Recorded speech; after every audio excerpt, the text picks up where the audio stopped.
Conservatism and Libertarianism. Part 2. Conservatives and Libertarians on Freedom, Authority and Tradition. Conservatives are not opposed to freedom as such. Freedom is valuable, but given the conservative commitment to order, it must be subordinated to morality and to traditional social norms. Libertarians, by definition, value individual liberty in a special way. They reject the imposition by force of particular conceptions of virtue, justice, and the good society, which, whatever value they may have, do not justify the forcible invasion of a person's freedom. Libertarianism concerns itself only with determining the conditions in which force or the threat of force may legitimately be used in human relations, namely for the protection of human individual liberty. All other employments of force or the threat of force are illegitimate. Libertarianism is a claim about the scope of permissible force or the threat of force among human beings, including human beings who constitute the governing administration of a given human community. It cannot be too heavily emphasized that the limited, although potent scope of libertarianism is not intended to deny the importance of love, community, discipline, order, learning, or any of the many other values that are essential to human flourishing. Libertarians, as much as anyone else, can cherish these values, but however much they may cherish them, they reject any and all attempts to produce and maintain them by force, coercion, or intimidation. They regard such attempts at coercion as both wrong in themselves and as ineffective. As Tibor Mackin puts it, force is permissible and useful only in repelling force, not in building character, love, faith, scientific knowledge, etc. In the end, the question for the libertarian is this: should virtuous action, however we define it, be compelled, or should it be left up to the free and voluntary choice of the individual? No third road is possible here. One must choose compulsion or liberty. And if compulsion is the conservative's choice, then a further embarrassing question awaits him. Who will do the compelling? Our political masters? Well, if recent history has taught us anything, and history teaches us many lessons that we never seem to learn, it is that our erstwhile political superiors are rarely our moral superiors, and given the grubby nature of practical politics, very often our moral inferiors. Libertarianism, then, while it makes no claim to comprehend a total moral framework, is not antagonistic to such a framework. One of the reasons, historically, why libertarians generally prefer to avoid the topic of virtue is not that they are intrinsically opposed to it, but because the promotion of virtue has often been used as an excuse to legitimate coercion. All too many conservatives are keen to use the power of the state to enforce their particular vision of the human good, so that people may be forced to do what needs to be done to achieve the good. For the conservative, it is the state of having reached the end that is morally relevant, not the process of having lived by seeking it or some other self-perfecting approach. And as Mackin rightly notes, this view has been devastating in the modern age. One way of understanding the difference between conservatives and libertarians is that conservatives are relatively more concerned about the achievement of the ends than about the process by which the ends are achieved, whereas libertarians are concerned as much with the process as with the ends themselves. Misunderstandings can arise from a failure to recognize the severely limited scope of libertarianism. It is not intended to be, nor is it a complete ethical or political system. It is rather an overarching constraint on any such system. Libertarianism does not imply that all modes of conduct are equally valuable or have equal merit. There may well be those who think of themselves as libertarians who think this, but such a view, despite Kirk's assertion that liberty descends into a maelstrom of license, is not a necessary consequence of libertarianism as such. A libertarian may choose to be a libertine, but there is nothing in libertarianism to constrain him to be one. Mackin asks, is libertinism implicit in the advocacy of liberty as the highest political principle? And he answers, no. Libertarianism only prohibits the forcible squelching of indecent conduct, and not its vigorous criticism, opposition, boycott, or denunciation in peaceful ways. Libertarianism is compatible with a whole variety of ethical positions: virtue ethics, deontology, and even consequentialism. Libertarians can and do disagree about which of these ethical positions is most compatible with libertarianism, but this is a family quarrel within libertarianism. Any system of morality or politics that does not infringe upon individual liberty is acceptable to libertarianism. Any system that infringes upon individual liberty is not. Many of the conservatives' criticisms of libertarianism are really criticisms of the utilitarian consequentialism of classical liberalism. But libertarianism, although it may overlap at some points with classical liberalism, must not be conflated with it. To the extent that libertarians are prepared to accept the state, and many are not, it is to be regarded as the agency which helps to maintain the order of the social nexus in which individuals interact. The promotion of virtue is not and cannot be the primary task of the state, although, in preserving liberty, as it is alleged to do, where liberty is a precondition of all moral action, the state may contribute indirectly to the promotion of virtue. Libertarians are often criticized for having an inadequate anthropology, inasmuch as they have an overly optimistic view of human nature. We saw above that Russell Kirk thinks that libertarians believe that human nature is essentially good, if damaged, and therefore suffer from the illusion that utopia is achievable, whereas conservatives, believing that human nature is irretrievably flawed, suffer from no such illusion.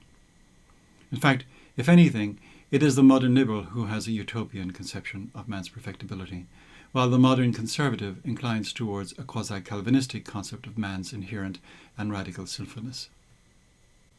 While libertarians are committed to neither optimism nor pessimism regarding human nature, they are committed to the proposition that coercion in respect of matters such as social practices, sexual habits, religious beliefs, political allegiances, violates human nature.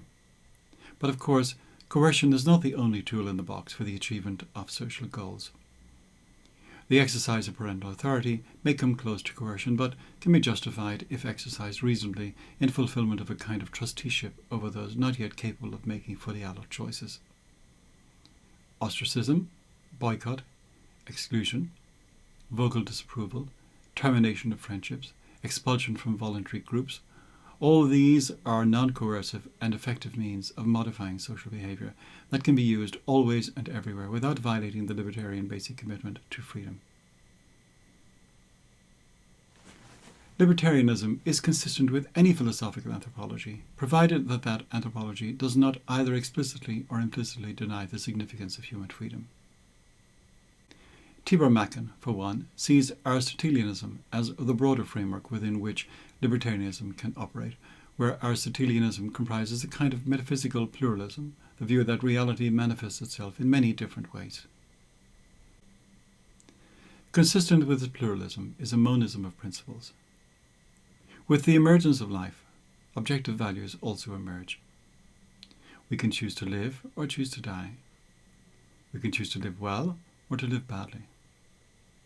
For Mackin, libertarianism is a political theory which best takes into account man's nature, his essence as a free, rational, living being whose conduct can only be made morally worthwhile by the individual himself, by sustaining his commitment. The good human life aims at a whole range of virtues, none of which can be achieved unless man is free to choose them. Some conservatives, such as L. Brent Bozell, have argued that freedom is not, in fact, a necessary requirement for the performance of virtuous acts, that such acts can be done instinctively or even coercively. I would dissent vigorously from such a view. While it is true that one doesn't have to go through a process of solemn deliberation before buttering one's toast, or engage in extensive planning before crossing the street, and granting that many such innocuous actions are, as it were, nested within the context of larger decisions, human acts, if they are to be human, are necessarily free acts. If not, they can have no moral value. One way in which the libertarian's defective anthropology is claimed to manifest itself is in the claim made by some libertarians that society can exist without government. Once again, conservatives and libertarians appear to be at cross purposes. For, unless one equates government and the state, a persistent temptation not always avoided even by libertarians, there is no requirement that a libertarian deny that some form of government or governance is necessary in society. What some libertarians claim is that society can exist without the state, a proposition which, while not self-evidently true, is nonetheless not the same as saying that society can exist without government. One might say that every state is, or attempts to be, a government, but that not every government is, or attempts to be, a state. Conservatives are committed to the centrality and priority of the notion of order. While to a large extent the principle of order is primarily manifest in little societies, such as families or local communities, it culminates in the state which, from the conservative point of view, is the guarantor of the conditions which allows its constituent communities to flourish. Libertarians, on the other hand, are sometimes portrayed as if they considered social disorder to be something desirable. Nothing could be further from the truth. While there may be some individual libertarians who, bizarrely, judge that a disordered Hobbesian state of nature is a consummation devoutly to be wished, most libertarians, just as much as conservatives, desire to live in an ordered society. The difference between conservatives and libertarians is not whether order is desirable, it is what kind of order is desirable and where that order is to come from.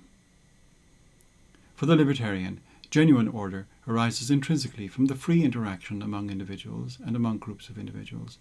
It does not descend extrinsically from on high.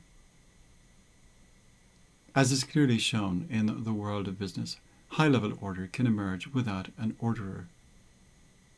Each individual consumer, each firm, orders its own affairs and the relations it has with others. Out of this nexus of relationships emerges a higher level order that is not the design of any one person.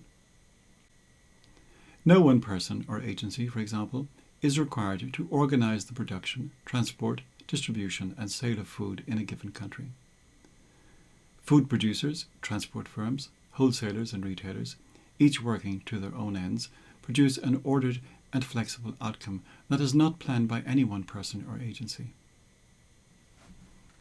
Conservatives are not, or should not be, unreceptive to the idea of local and spontaneous order, and yet one finds among some conservatives a tendency to assume that without a conservative state to enforce moral norms through legislation over a wide range of human action, chaos will ensue.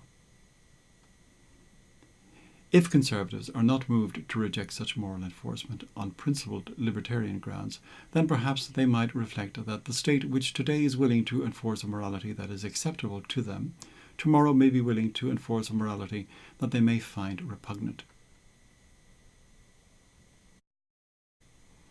Conservatives tend to see liberty as having value only within the context of authority, and to see social authority as a bulwark against political encroachments.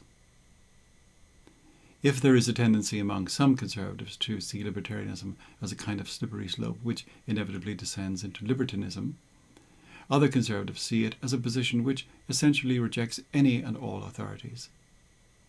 These two positions are not very far apart and may come to the same thing in the end. Robert Nisbet, for example, believes that a state of mind is developing among libertarians in which the coercions of family, church, local community and school will seem almost as inimical to freedom as those of the political government.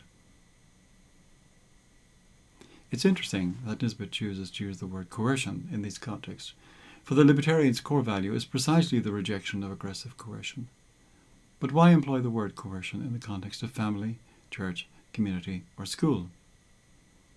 For the libertarian, there is no coercion if the principle of non-aggression is not violated. And while that principle may of course be violated in any social context, there is nothing to prevent any libertarian freely agreeing to obey a specific authority. As long as individual freedom is respected, libertarians have no intrinsic problem with authority. If I freely choose to belong to a church, I accept the structures of authority within that church. If you freely choose to belong to a football club, you subscribe to the authorities within that club. There may be some individual libertarians, what some call lifestyle libertarians, who are impatient of any and every authority. But that is an idiosyncratic matter and not something intrinsic to libertarianism as such. Nisbet writes, libertarians appear to see social and moral authority and despotic political power as elements of a single spectrum, as an unbroken continuity.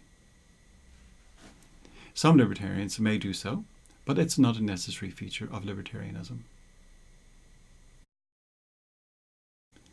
It's clear that conservatives and libertarians accord liberty different priorities. Nisbet claims that for libertarians, individual freedom in almost every conceivable domain is the highest of all social values, and is so irrespective of what forms and levels of moral, aesthetic, and spiritual debasement may prove to be the unintended consequences of such freedom. This is an instructive, if question-begging judgment.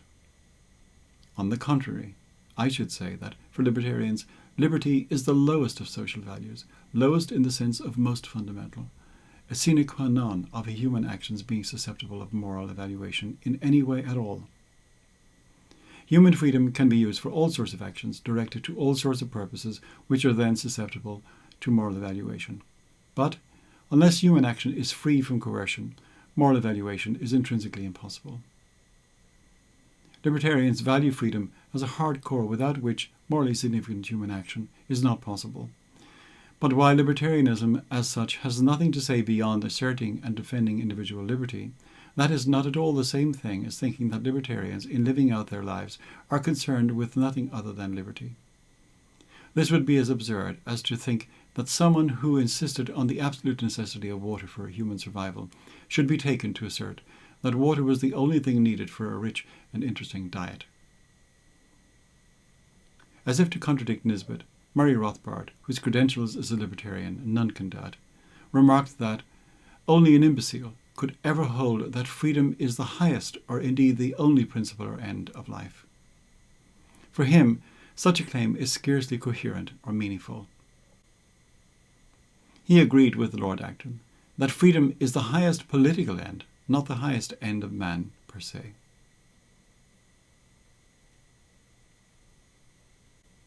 For conservatives, custom and tradition have normative significance. In contrast, individual libertarians are free to take a variety of positions towards the significance of tradition. Nothing in libertarianism as such mandates a particular stance.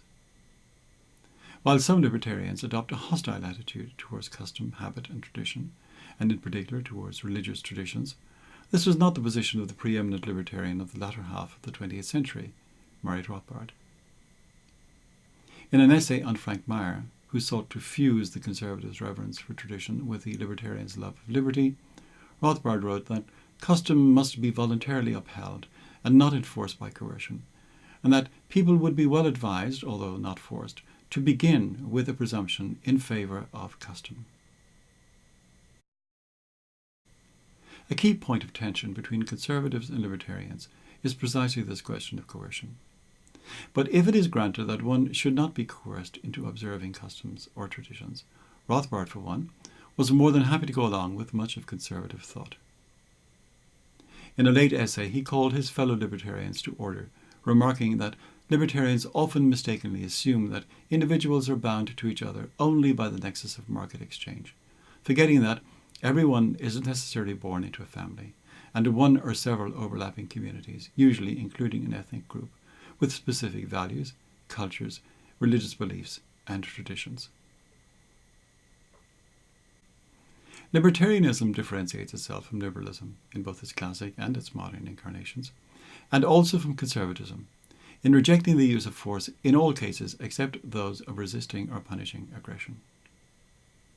The modern liberal is, or was until recently, content to use the power of the state to enforce his economic views on all, to produce what he considers to be the correct distribution of goods and services, while claiming as large a space as possible for personal, especially sexual morality. The conservative, on the other hand, generally wishes to leave as much space as possible for economic activities while recruiting the state to enforce his moral views on others. Unlike the libertarian, for whom liberty operates as a principle across the whole range of human endeavour, both the liberal and the conservative are selective in those spheres in which they will allow liberty to operate. Where a libertarian differs from the conservative in the matter of custom, habit and tradition is not necessarily in his lack of appreciation of their social, moral and cultural value, but simply in refusing to allow their maintenance or propagation by means of force or coercion. If coercion is ruled out, then many libertarians are only too willing to entertain a presumption in their favour. The libertarian relies on a sharp distinction between the realm of morality and the realm of legality. Legality is determined by considerations of justice, and justice in turn is a function of non-aggression. Whatever is done, provided it involves no aggression or threat of aggression, is ipso facto just. It is not, however, ipso facto moral. Rothbard distinguishes emphatically between a man's right and the morality or immorality of his exercise of that right. The possession of a right is one thing, its exercise is quite another. The moral or immoral ways of exercising that right is a question of personal ethics rather than of political philosophy, whereas political philosophy is concerned solely with matter of right and of the proper or improper exercise of physical violence in human relations. It can hardly be said, too often or too bluntly, that despite the suspicions of Kirk and others, libertarianism is not the same thing as libertinism. Libertarianism will not admit the physical restraint or physical punishment of acts that do not aggress against others, but it nowhere implies moral approval of such acts or rules out their restraint by other methods. If libertarianism, disconnected from the customs and traditions dear to conservatism, runs the risk of becoming a mere fleshless skeleton, conservatism, without the principal core of libertarianism, risks being unable to differentiate between that which is genuinely fulfilling and perfective of human nature, and the merely customary, transient and contingent. I have been arguing so far that conservatism and libertarianism are not necessarily opposed to each other. Indeed, many people on the left of the political spectrum believe that conservatism and libertarianism are in effect one and the same thing. And even some conservatives are inclined to think that libertarians are their natural allies. But this isn't necessarily so. While on some issues there are factual overlaps between the two schools of thought, especially in the area of trade, business and economics, in other areas, conservatism and libertarianism diverge sharply.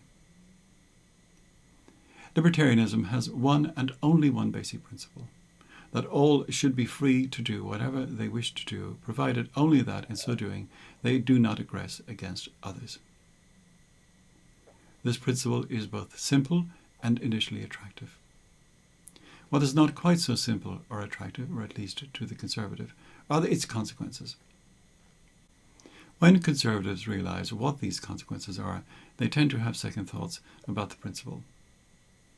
H.L. Mencken thought that liberty was too strong a drink for many people, and that what they really wanted was security. What tends to divide libertarians from conservatives is the conservatives' failure to realize or unwillingness to concede, and that toleration is not equivalent to endorsement. It should be obvious, but apparently is not, that to tolerate something is not the same thing as to approve of it.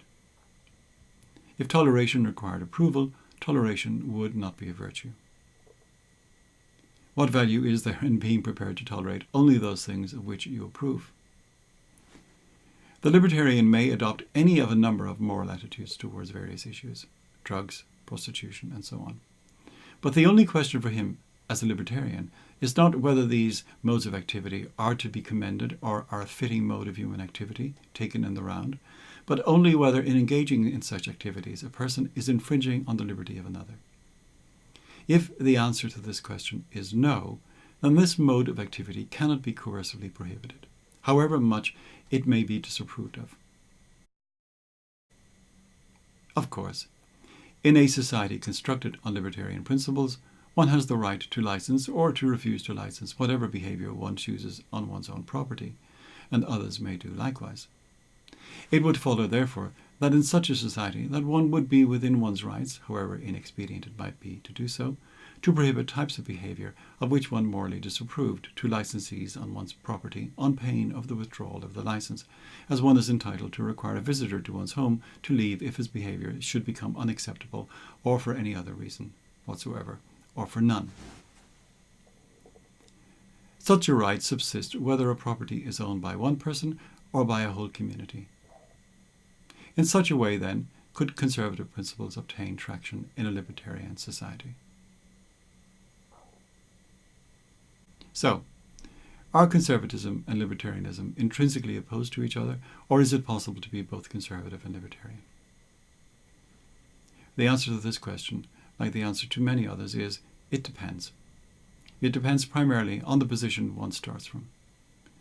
As we've seen, conservatism is rooted in a disposition to resist rapid and fundamental change, and to accept only those changes that are, as it were, reformative and organic.